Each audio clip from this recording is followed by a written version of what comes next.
বিখ্যাত তাবিঈ মুজাহিদ রহমতুল্লাহি আলাইহি বলেছেন, এই দুটি জিনিস যার মধ্যে আছে সে কখনো জ্ঞান অর্জন করতে পারবে না। আজকের ভিডিওতে আমরা আলোচনা করব কিভাবে এই দুটি বাধা আমাদের ধ্বংসের দিকে নিয়ে যাচ্ছে। আনসারী নারীরা কতই না চমৎকার। দিন শিখার ব্যাপারে লজ্জা কখনো তাদের বাধা হতে পারেনি। আসসালামু আলাইকুম ওরহমতুল্লাহি ওয়াবারাকাতুহু। মানুষ হিসাবে আমাদের প্রত্যেকেরই সফল হওয়ার ইচ্ছা থাকে, কিন্তু আপনি কি জানেন দুনিয়া ও আখিরাতের শ্রেষ্ঠ সম্পদ হলো ইলম বা দ্বীনি জ্ঞান। অথচ আমাদের মাঝে এমন দুটি গোপন শত্রু লুকিয়ে আছে যা আমাদের এই আলো থেকে, এই জ্ঞান থেকে বঞ্চিত করে রেখেছে। বিখ্যাত তাবিঈ মুজাহিদ রহমতুল্লাহি আলাইহি বলেছেন, লজ্জা এবং অহংকার এই দুটি জিনিস যার মধ্যে আছে সে কখনো জ্ঞান অর্জন করতে পারবে না।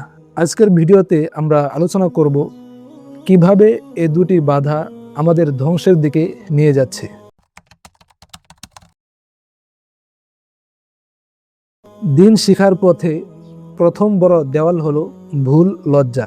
অনেক বয়স্ক মানুষ ভাবেন এই বয়সে এসে আমি সূরা ফাতিহা শিখব, মানুষ দেখলে কি বলবে, মানুষ দেখলে কি ভাববে, বা আমি এত বড় অফিসার, আমি এখন হুজুরের কাছে কায়দা পড়ব।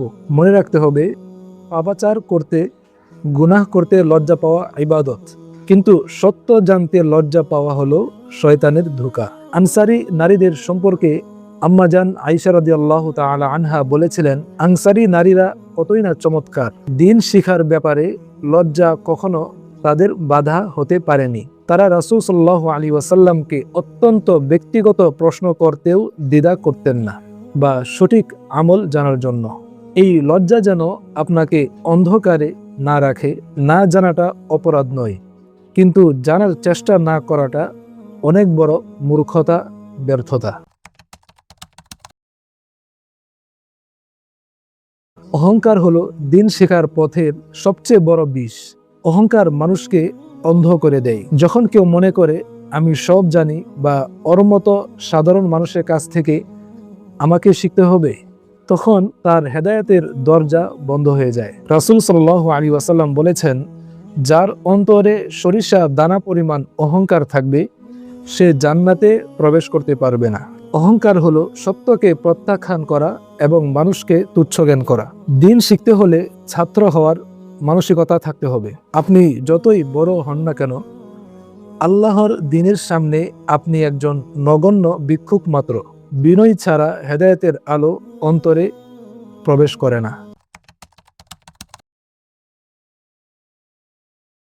যদি এই দুটি কারণে আপনি আজ দিন না শেখেন, তবে তার ফল কি হতে পারে শুনেন।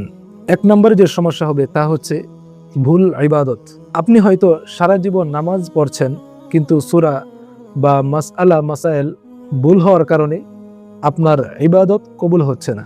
দ্বিতীয় যে ভয়াবহ পরিণাম তা হচ্ছে কবরে যখন প্রশ্ন করা হবে, তখন এই লজ্জা বা অহংকার আপনার কোনো কাজে আসবে না। সেখানে উত্তর দিতে হবে জ্ঞান ও আমলের ভিত্তিতে। তিন নম্বর যে ভয়াবহ পরিণাম তা হচ্ছে মৃত্যু কখন আসবে আমরা জানি না। লজ্জা করতে করতে একসময় আপনার জীবনের পুরো সময় শেষ হয়ে যাবে। তখন পস্তানো ছাড়া আর কোনো পথ থাকবে না। তখন শুধু আপনাকে আফসোসই করতে হবে।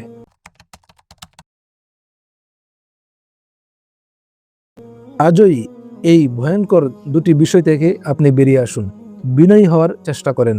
নিজেকে সবসময় একজন শিক্ষার্থী মনে করতে শিখুন। জ্ঞান যেখানেই পান সেখান থেকেই গ্রহণ করার চেষ্টা করেন। বিশেষ করে দ্বীনি বিষয় আপনার যদি অজানা থাকে, বিজ্ঞ কোনো আলেমের কাছ থেকে তা জেনে নিন। মনে রাখবেন, আল্লাহর কাছে অজ্ঞ থাকা লজ্জার, মানুষের কাছে শেখার মধ্যে কোনো লজ্জা নেই। যদি আপনার সন্তান বা আপনার চেয়ে ছোট কেউ সঠিক কথা বলে, দিন বিষয়ে তার জানাশোনা থাকে, তবে তার থেকে তা গ্রহণ করার মন মানসিকতা তৈরি করুন। এটাই হচ্ছে একজন ইমানদারের পরিচয়। পরিশেষে বলবো, প্রিয় ভাই ও বোনেরা, শয়তান চায় আপনি যেন সারা জীবন অজ্ঞ থেকে যান। আপনাকে সে দিন সম্পর্কে অজ্ঞ রাখতে চায়।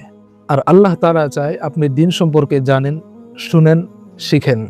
তাই সে আপনার মনে লজ্জা আর অহংকার ঢুকিয়ে দেয়। আল্লাহ তাআলা চান আপনি তার নূর বা জ্ঞানের দিকে ফিরে আসুন। তাই আজই আপনার অহংকার বিসর্জন দিন, অহেতুক লজ্জা ভিতর থেকে ঝেড়ে ফেলুন। একজন বিজ্ঞ আলেমের কাছে যান, দিন শিখুন এবং নিজের জীবনকে আলোকিত করুন। আল্লাহ তাআলা আমাদের সবাইকে সত্য গ্রহণ করার এবং বিনয়ের সাথে দিন শেখার তৌফিক দান করুন।